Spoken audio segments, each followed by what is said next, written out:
Cool, everybody. Coach Rab here, and welcome to another Kilted Chess Noob episode. No, I'm not a chess coach, not even close. I'm a health and wellness coach that happens to love playing chess. And today's episode is called the Siren Queen. So, the Siren in Greek, ancient mythology, lured the creature, goddess, I'm not sure quite what it was, lured Odysseus' ship by singing this lovely song, and all the crewmen were like, we have to go there to check this chick out. And lured them off, and then they crashed their boat against the rock. So ultimately, throughout TV and movies, the concept of a siren is something that lures people to their doom. In this game, I'm going to showcase how I use my queen to do exactly that. Sometimes you would call it a queen sack, but I quite like the fact that it was it was a case of removing the guard as well, but the Siren Queen. So I was playing against my friend who lives all the way in Alaska, and I was trying out a new opening that I've been learning. I've been trying to learn the London. I didn't play it exactly right here, but I was trying to play it.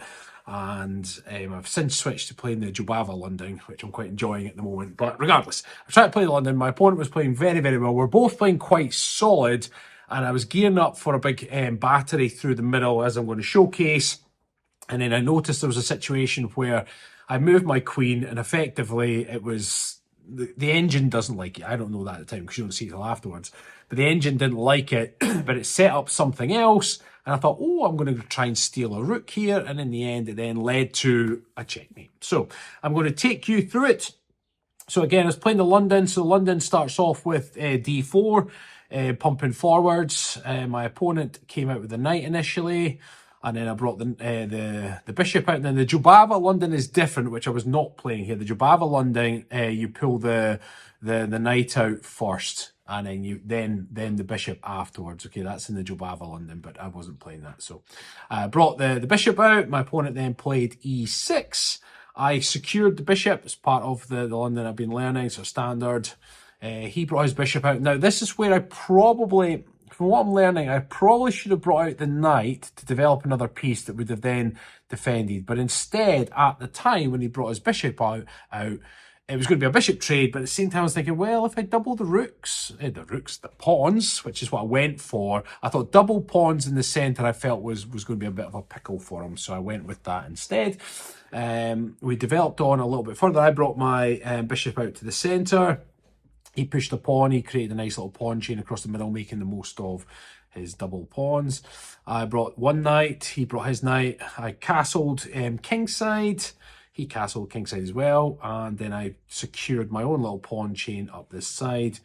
And then from that point onwards, he was then... Now, the reason he pushed that pawn was in one of my games against him, I used the Greek gift, where you sack the... If this knight wasn't there, you sack the bishop there, on the pawn, takes with the king, you then jump in with the knight, and then you've also got the queen coming through. I wasn't going to attempt that because this knight was there, so I did have plans. I thought, well, I'd try and remove the guard, remove that knight, but it didn't play out that way. So, but having learned from his previous mistake, he thought, I'm not messing around there, so he pushed the pawn.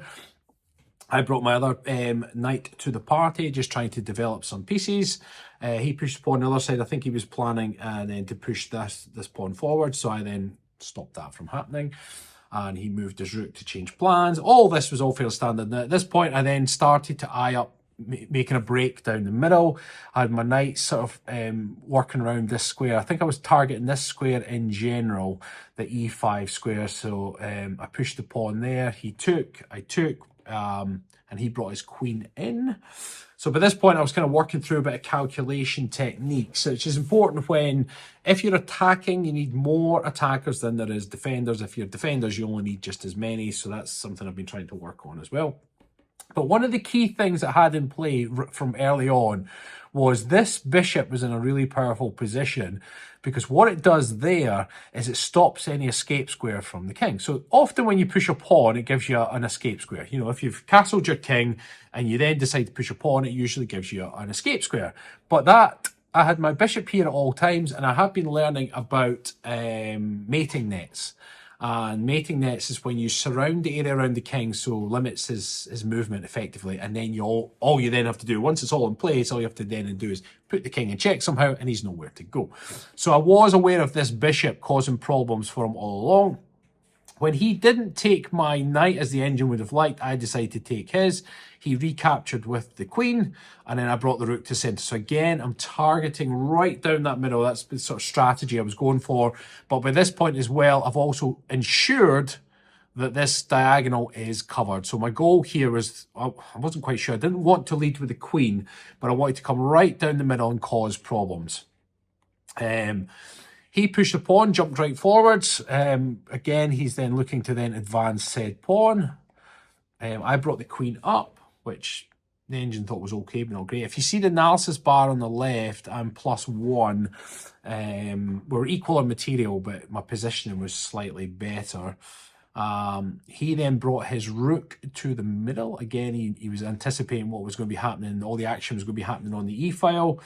Now, I pushed this up. Now, at the time, I can't remember what I was planning to do. I think I was maybe considering pushing this pawn, which would have been silly because then his knight could jump in. But I think at the time, I was like, well, the queen covers that square. But I think I was trying to switch between going down the middle and then also attacking on the left-hand side. The engine didn't like it, but it didn't really come to anything. So he jumped in to the space, which then gave my pawn a bit of problems on that side. It had no defender, so I had to move the pawn to create a defender there. So again, it's all that, one of the other things we've been learning is making sure every piece is defended at all times. So when you move something, you either defend the piece or defend the squares. Pushing forwards, he brings the queen up into line. So again, he's planning to push, I'm assuming he was planning to push said pawn. You know, if I was to take, he then has, you know, well, I've still got defenders in place, but, you know, if he was to push and I was not to take, he would then open up lines down to my king. Because remember, my king is behind its wall, but it is susceptible to back rank checkmate. Luckily, the knight protects that square, the queen protects it, and so does this rook as well. So I felt quite protected at the time. Now, this was the move the engine didn't like. It said, from completely winning to just equal, what happened? So apparently I was completely winning here, okay? That position was completely winning, but this position I wasn't. It wanted me to bring the bishop back, which would have then defended the pawn, and it would have unleashed the rook. I'm guessing that's what it was wanting to do, but I didn't do that. I brought the queen out. Now, at the time, what I was trying to do is get this rook to move, if I remember right. I was like, get him off there, and then try something down the middle. He brought the knight back. He decided to retreat. I then pushed this pawn up here, and I can't remember why that was. Was a plan to maybe jump forwards? Can't remember. Oh, no, there was something to do with, that was, I pushed the pawn because if he was to jump the pawn, he would end up with a nice pawn chain here. I think that's what I was trying to do. So I was trying to make sure I was covered, I'm pretty sure. Now, when he eventually did push this pawn, I jumped in with the knight, and I was fully expecting him to take with the knight. And when I did the calculations, I thought, take. I think I was going to actually take with the rook to force his queen, and his queen would either have to move, and yeah, that was it. So I was expecting him to take, and my goal was to take with the rook. Then his queen would have to make a question, either she would have to twist or stick. So if the queen took, I was then going to retake with the pawn, and then I would have been, you know, quids in. Or if he moved the queen, depending on where the queen moved to, I was aiming this back rank. I'm not doing good with my arrows today. Because remember, I was fully aware, and I had this all in mind, that this diagonal was covered. So all I had to do was take out this rook at the back, and I was like, then we're in business. But as it turned out, my opponent did not take my knight. He covered his own knight instead. So I was like, oh, okay. Now, this was a daily game, so you have to remember that, you know, I've got hours upon hours to kind of fluff over and look at potentials. And then I started to realise, oh, wait a second here. I could potentially win a rook here. So my goal was originally take this knight, assuming he was going to recapture with the queen. Now, the reason I thought he was going to recapture with the queen is it was still then going to guard said rook. Then I was going to launch this rook up into check, forcing his queen to take, and then my goal then was to gobble that rook on the end, which would then leave the bishop there, his queen would be there, and then king in a line. So that was the quest. That was the mission that was on. And that's what I was going for. At the same time, there was an element of me thinking, "Ooh, I wonder." So when I took that move, which says brilliant, it did leave my queen absolutely wide open. But I knew that if he was to make this move, okay, then this comes right back up, and that would be a checkmate, right? So I thought he might see it. If he doesn't see it, I'm going to be up a rook anyway. So that was worth the risk anyway. But part of me was like, come on, play that Siren song. And as it turned out, he was, caught in the moment. And it does happen, you just see a free queen. It looks like a blunder because, look, there is nothing defending that queen. He comes straight down, which he did. He took my queen and he was like, yummy yum, I'll take that. And then straight off the bat, this then creates the check. And then this covers the mate. So it's there, boom, checkmate. So it was one of those games where we were playing quite solid until we weren't, and we opened things up. But I must admit that was, and the reason I'm particularly proud about this one is that I was eyeing this the entire time. I was fully aware that was there. The mistake what I've taken from this was the move earlier on when I should have moved the bishop back, because sometimes I get tied up because in my head I was thinking, well, this rook is stuck defending that pawn. I just didn't even think that this would cover the pawn and still cover that line. I just wasn't thinking that at all. So that's other things. It's about looking around about what other smarter moves I can use that will then double the purpose. So that would have then freed up my rook, for example. So that's what I did take from it. But it was, I was thinking about that all along. And as I said, that comes all down into mating nets, which knights are quite good at this as well, because once they jump in, they can sit far back, but they cover certain squares so that you know that the king couldn't move. Often this happens when the knight is on the same line. So if this bishop was in fact a king, and my knight was here, my knight would be covering the squares either side of it, if you like, and then depending on what's here and here, you might end up catching the king in a mating net, so the king can't move. And then you just need to apply check somehow and get the win, which in this position here, I was doing that. I was eyeing this up all along, and I knew this was a possibility. The move that I played, as I said, I brought it back. I thought I was going to come out of it with at least a rook with it, with the goal being, I thought he was going to take. Then I was going to, well, it wants me to take that rook first. Interesting. Oh, okay. So if I took that one first, I'm assuming he would then...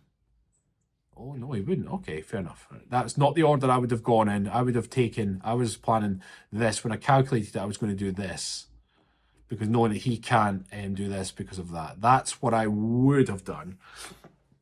And the idea being that it was pinning his bishop at the time, because with his bishop stuck with the queen, he couldn't move his bishop somewhere, because then I would gobble the queen. So that was what I was planning at the time, but that's not how it played out in the end. So we had here, queen takes, sets it up, checkmate. So there we are. So knowledge is progressing very, very gradually. That game rating, what did I get for that? I think I scored quite high. I think it was like 17 or 1750 for game rating. My opponent got rated around 1350, which is good.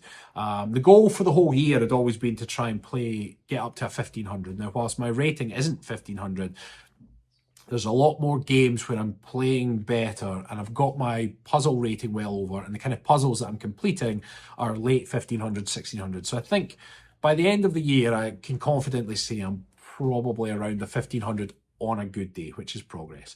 But recently I've been playing like a 16 or 1700. So again, that's even more progress. But with all these things, I'm just pushing onwards as we can. I'm doing one of the courses on chess.com, and it's by Candidate Master Kanbadabi. I've just butchered his name. I do apologise.